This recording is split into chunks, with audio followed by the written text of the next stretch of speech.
Тем временем в столице республики продолжается масштабная реконструкция дорог. На днях возобновили движение по Покровскому тракту. Сейчас идет работа по обустройству прилегающей территории и остатка дороги до пересечения с улицей Автодорожная.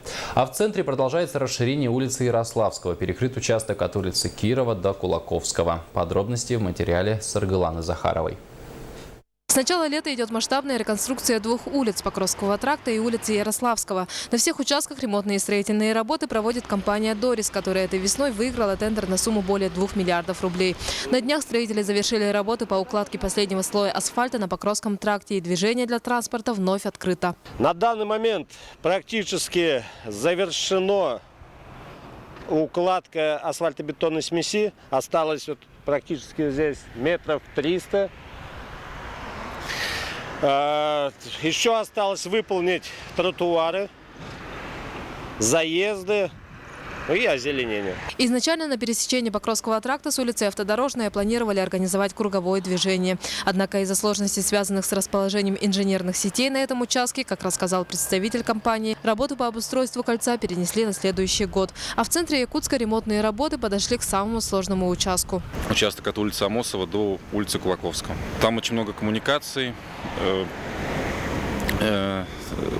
Проходят кабеля, газовые трубы, водопроводные трубы. С ними очень много работ. Как вы видели, уже газ вынесли, перенесли. Остальные коммуникации тоже будем переносить за пределы дороги. В конце прошлой недели жители столицы всерьез забеспокоились о лесопосадках, которые дорожникам пришлось выкорчевать для расчистки участков по краям дороги. В социальных сетях появились фотографии и недовольные комментарии к ним. Однако администрация города успокаивает жителей. Деревья и кустарники перекочуют с придорожных зон в дворовые. Березы, боярышники, мы их пересаживаем. Отдавали 7-ю школу, округам нашим местным. Это производственная необходимость, чтобы расширить дорогу.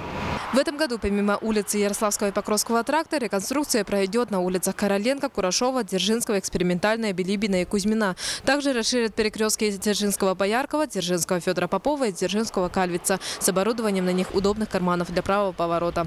Основные работы планируют завершить в конце октября. Саргылана Захарова и Евгений Лугинов, НВК Саха, Якутск.